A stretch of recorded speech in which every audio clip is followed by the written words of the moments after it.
In the headlines, victims of Yobe airstrike lament neglect 2 years after one dies in Zamfara. Labour Party and NPP presidential candidates take campaigns to Enugu, Bauchi states. Health workers in Zamfara protest non-payment of outstanding salaries. And on the international scene, hundreds rally against Al-Shabaab in Somali capital. Hello and welcome to Trust News Update. I'm Darshan Hussaina Usman.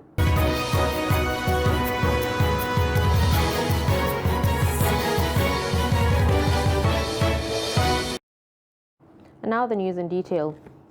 Survivors of Buhari community in Yobe State have called on the federal government to ensure that justice is served victims of an erroneous airstrike that killed 8 people and injured many 2 years ago. They made the call when Trust TV visited the community following reports that some survivors were still healing from the strike and from the airstrike.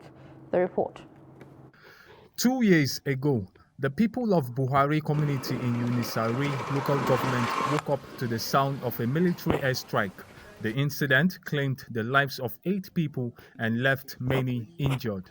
When the attack happened, those wounded had to travel 50 kilometers on a road to a health facility for treatment at Gaidam Hospital.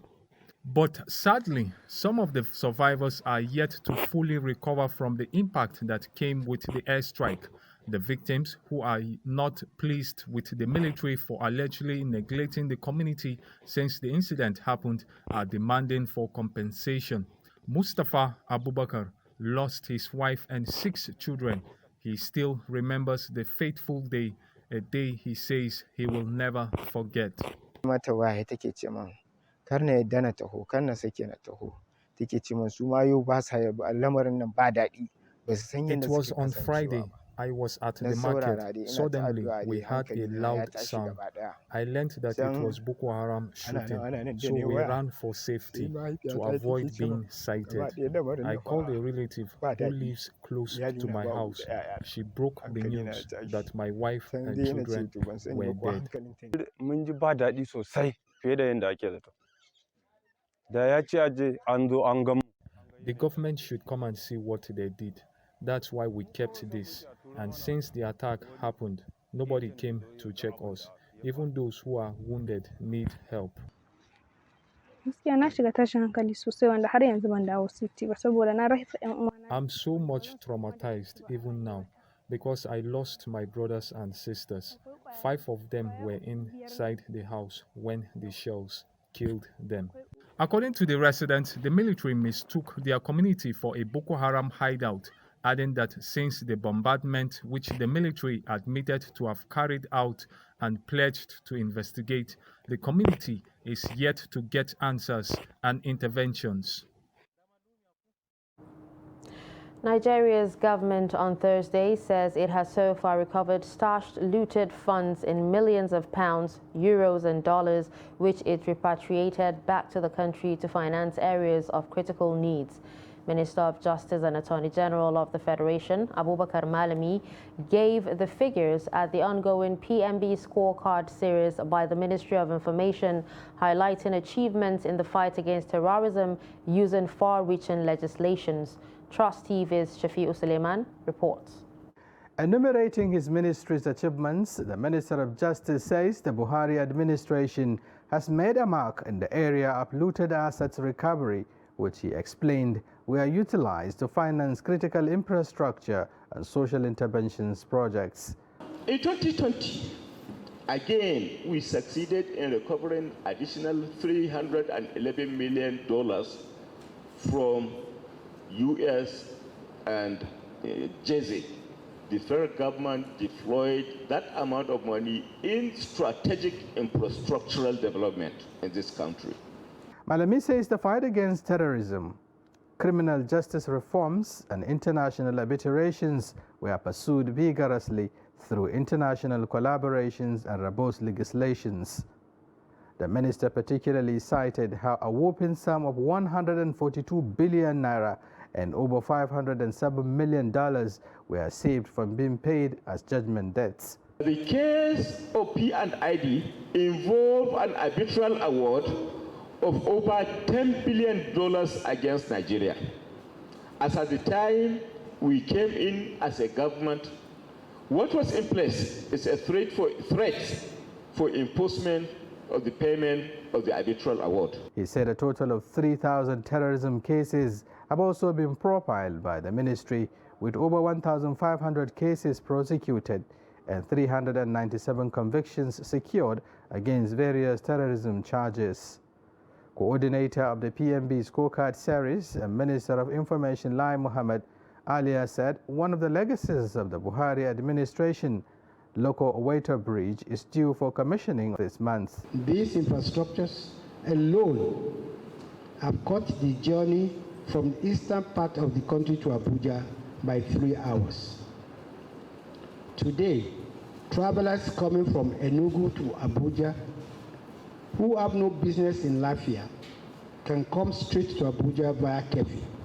The PMB Scorecard Series, which has so far featured 18 ministers, was conceived to give account of the administration's stewardship from 2015 to date. Shafiu Suleiman, Trust TV News, Abuja. In politics, presidential candidate of Labour Party Peter Obi has again rubbished claims that he has no political structure to win the 2023 election. Obi spoke in Enugu on Thursday at the Michael Okpara Square during the party's campaign rally. Addressing the crowd, Obi said nobody should be deceived over claims of structure, stressing that it was the turn of the Nigerian youths to retake the country. Obi equally enjoined the electorate not to be swayed by religion and ethnicity while casting their ballots. Also speaking, the vice presidential candidate of the party, Yusuf Detti Baba Ahmed, declared that the North is ready for the polls. Go out there and vote for us. The rest assured, you will see us change Nigeria. We know what it takes to change Nigeria, and we cannot fail. All we beg is go out and preach and vote. I assure you, you know I've done it in Anambra State. I changed that state. So you can go there, see. We are different, my brothers and sisters. The day you hear one sentence, President Peter Obi of Nigeria, from that day, we will stop the killing and start the healing. The presidential candidate of the new Nigerian People's Party, Rabiu Kwankwaso, has said the party has the political wherewithal to end insecurity across the country and rebuild the economy. He urged fellow Nigerians to vote for the party in the forthcoming general election. Kwankwaso spoke at the party's Northeast Presidential Zonal Rally on Thursday in Bauchi. The former Kano State governor criticized the PDP and the ruling APC for allegedly not doing enough to tackle the nation's woes in the last 2 decades they led the federal government. We are calling on all Nigerians to elect the leader that should turn the fortune of the people around. The party has plans to increase numbers of security personnel in the country to curb the menace of banditry. On the issue of education, we are ready to take youths back to the classroom. We have plans for the youth in the country by sponsoring 500,000 youths in the country to various schools ranging from primary to tertiary level. I'm calling on the youth to stand up and be more proactive to make them good ambassadors of the country at all times. Some youths will be sent out of the country to further their education, to enable them contribute meaningfully to the upliftment of the country. Still in politics, the Social Democratic Party on Thursday reacted to what it described as dishonest and illegitimate publications made against the party. At a media briefing in Abuja, the party said despite such smear campaign, it remains resolute in its desire to rescue the nation. Chamunda Beng reports. The SDP denies all allegations and purported publications made by one Alpha Mohammed, who claimed to be speaking on behalf of the party. National Publicity Secretary Rufus Ayenigba clarified rumors on purported collaborations made by Mohammed, describing him as persona non grata. As a matter of fact, Mr. Alpha Mohammed is a complete persona non grata in the Social Democratic Party. Is a compulsive impostor and fabricator of falsehood. The party had in the past put a disclaimer on this same Mr. Alpha Mohammed, a former member of the Social Democratic Party, when it was first discovered that he was fond of concocting spurious, sometimes fraudulent and unfounded reports and stories. It was his habitual recklessness and outright disregard for decorum that led to his being relieved of his position as Deputy Publicity Secretary of the party in November 2018. Ayenigba further stated that Mohammed had not participated in any of the party's activities in the last 4 years, but has instead worked to tarnish the party's image. It is true to his character for Mr. Mohammed, who has not been part of any activities of the Social Democratic Party in the last 4 years, that is, since early 2019, but has intermittently pushed fabricated lies to mislead and defraud the public with malicious intent to tarnish the reputation of the targeted individuals in the Social Democratic Party or in other political parties under the irrational guise that he is fabricating a non-existent faction within the SDP. We note that no political party can curtail discipline or expel ex-members from grumbling or groaning to get notice or get relevance. But faction fabricators like Alpha Mohammed need to be called to order by the appropriate authorities when their shamelessness starts to impinge on the sensibilities of the Nigerian public. The SDP National Publicity Secretary called on the public to disregard any statements made by Alpha Mohammed while the police carry out an investigation on his actions. Chamun Dabeng, Trust TV News, Abuja. The Independent National Electoral Commission has extended the deadline for the collection of permanent voter cards until Sunday, 29th January 2023. The electoral umpire earlier fixed the collection deadline as 22nd January 2023. But following a meeting on Thursday, INEC said it has pushed the deadline by 8 days. According to the Commission, with reports of INEC officials extorting Nigerians at PVC collection centers, the Commission is launching an investigation into the allegations. You're watching Trust News Update. Coming up after the break. How water transportation eases Lagos congestion. Do stay with us. Daily Trust presents 20th Daily Trust Dialogue. Theme: Interrogating the 2023 Presidential Agenda. Panelists: Mrs. Ibukun Awoshika, former Chairman, First Bank of Nigeria. Professor Jibrin Ibrahim, Professor of Political Science and member of the Board of the Center for Democracy and Development, CDD. Dr. Yetunde Anibaba, Lecturer, Analysis of Business Problems, Lagos Business School. Dr. Eugene Enahoro, Human Capacity Development Specialist and CEO, Heltoni Services Limited. Date: Thursday, 25th January 2023. Time: 10 a.m. Venue: NAF Conference Center and Suites, Gwarimpa Expressway, near Next Shopping Mall, Kado, Abuja. For sponsorship and branding participation, contact 081 00 49 1948, 081 65 32 0660, or 080 33 92 8902. The event will be broadcast live on Trust TV.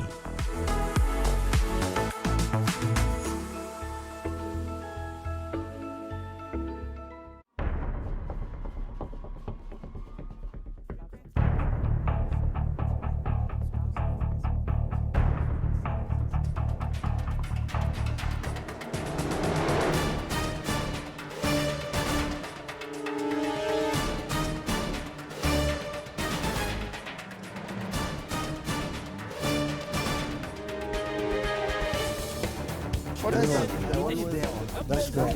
It's good to see you.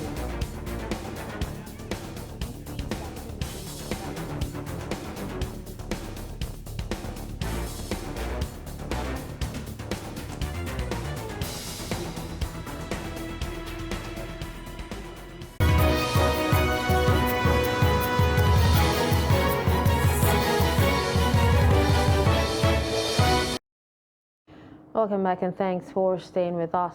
You're still watching Trust News Update, a recap of our top stories. We told you that victims of Yobe airstrike lament neglect 2 years after. We also told you that Labour Party NNPP presidential candidates take campaigns to Enugu, Bauchi states. Moving to health, the Joint Health Workers Unions of Yerima Mbakura Specialist Hospital, Gusau chapter, has staged a peaceful protest in the hospital over non-payment of salaries. The joint unions have consequently issued a one-week ultimatum to the Zamfara state government to pay their members' salaries arrears and resolve the half salaries paid to some of them in November and December 2022 or face total shutdown of the hospital and withdrawal of services. The union stated that despite several assurances from government, nothing has been done to address the issue. It said failure of the relevant authorities to act on their demands within the 24-hour ultimatum earlier issued forced them to stage the peaceful protest to drive home their message. The union lamented the state's government's failure to commence the implementation of the 30,000 naira minimum wage in November 2022 as promised, adding that even the old salaries have not been paid. The chairman of the Joint Health Workers Union vowed to ensure government accede to their demands or risk a total shutdown of the Yerima Mbakura Specialist Hospital, where victims of airstrike and banditry are currently receiving medical attention. The essence of our standing here is just to show our heartfelt and dismay on the condition we find ourselves. We are brainwashed that in November we will expect to have what we call minimum wage. In that minimum, we expect to have salary increasement. So as the November ends, when our salary comes, we realize that it was even cut off, not normal the way we used to collect it. And even the increment is not there. As I'm talking now, most of our staff you see here, they did not collect their November and the September salary. We still have those that collect half of November and half of December. We also have those that collected only December and they did not collect that of November. And we don't know the reason. And we follow it to all the necessary places we're supposed to follow. We are asked to do the write-up. We did all the write-up, but we have not seen any results. So that is why we decided to take these measures so as to get what we want. The ultimatum is that we gave ultimatum of 24 hours for this. But after this, we will give an ultimatum of 1 week. If nothing happens, we will close the hospital completely. The waterways play a significant role in the transportation system of many developing countries due to their lower cost when compared to other alternatives. In a mega city like Lagos State, water transport helps to reduce traffic congestion on the roads and eases the movement of passengers and goods from one point to the other. In this report, we look at how water transport is helping to address the challenge of traffic congestion in Lagos. The report. Driving within Lagos can be hectic as man-hours are wasted in traffic. The state of the roads and the conditions of some commercial buses, popularly known as Danfo, also make movement very stressful for most Lagosians. To escape this stress and keep their appointment, some Lagosians are embracing the waterways as a means of reliable transportation. At the Ikorodu Ferry Terminal, residents park their vehicles at the garage provided while making use of boats to get to their destination on the island. Some passengers air their views on how the system has made it easier for them to move from the mainland to the island without enduring the gridlock on the road. Director of the Lagos State Waterways Authority, Emmanuel Oluwadaminola, speaks on some of the measures put in place to improve the water transport system in the state. We've done several things to improve water transportation in the state. Some of these are the first of its kind waterways monitoring and data management center, which is otherwise called the waterways control room. So right from our stead here in Falomo, we can see several locations of what's going on the waterways, how boats are moving. We're able to begin to generate reliable data that is helping us make decisions. The government has also been able to donate life jackets year in, year out to existing boat operators, And it's not that we don't penalize those who have some standard life jackets, but government is a carrot and a stick approach where we enforce and we penalize. We also make sure we donate to support the sector because we know that it's a sector that's quite capital intensive. Despite the many benefits of the water transport system, there are challenges according to some of the captains of boats and ferries. Our manners of communications at times don't usually go together because you talk to them, they'll tell you you don't talk to them, like you don't address them the way you ought to. Like you telling someone to please buckle up the jacket, they will tell you, are you to tell me what to do? And in the aspect of safety, for instance, we won't see such, like a boat is about to capsize. Instead of them to pay attention and listen to the captain, they will never listen to you. Ferry terminal is very, very good compared to the road. On the road, you can use 3 or 4 hours on the road, but inside the ferry, just 20 minutes or 30 minutes. If there is no any issue, you drop at 30 minutes or 20 minutes. Transportation system is helping Lagos to escape the chaotic nature of the city, which is home to over 20 million residents. Senate President Ahmed Lawan has threatened that granting waivers to revenue-generating agencies may be seized if they are unable to improve on revenue generation from their agencies. Lawan stated this while briefing journalists of the Senate Press Corps in Abuja Thursday on the occasion of his 64th birthday. Lamenting the low turnout from revenue-generating agencies, Lawan tasked them on the need to improve on funds rather than to rely on the federal government.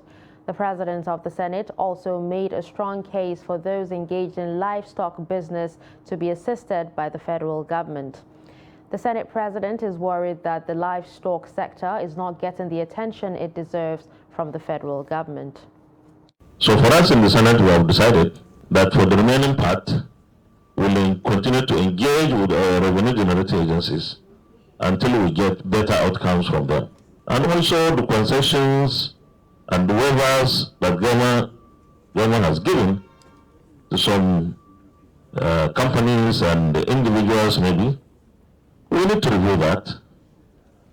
Certain things can hold on, but certain other things, you have to review them. Now every kobo count. The government, and not only this government, even previous administrations, I think have not invested sufficiently in livestock development in Nigeria. So we need to invest in livestock development. This is an industry that has a potential of over 33 trillion naira. And yet, the people in those areas where the livestock are supposed to be are the poorest.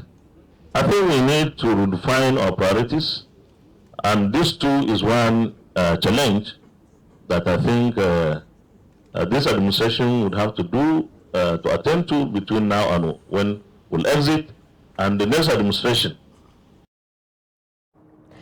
On the foreign scene, hundreds of people in the Somali capital Mogadishu attended a government-organized rally on Thursday to protest against the Al-Qaeda-linked Al-Shabaab group. Somalia's Hassan Sheikh Mohamud, who was part of the rally at a stadium under tight security, used the event to call on Somalis to help flush out members of the Al-Shabaab group he described as bedbugs. Al-Shabaab has been waging a bloody uprising against the internationally backed central government since 2007, carrying out attacks on Somalia and neighboring countries that sent troops to help in the fight.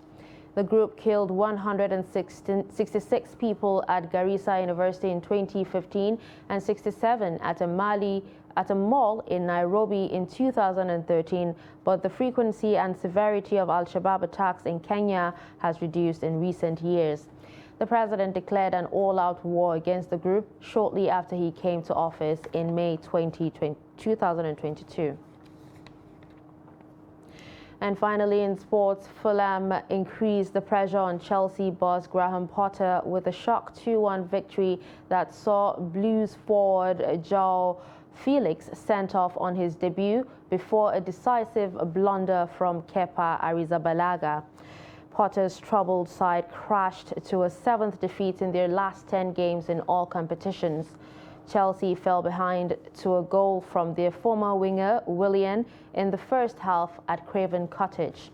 Khalido Koulibaly equalized after the break, but Felix was dismissed for a reckless studs-up lunge on Kenny Tete before Carlos Vinicius headed the late winner after Kepa's mistake.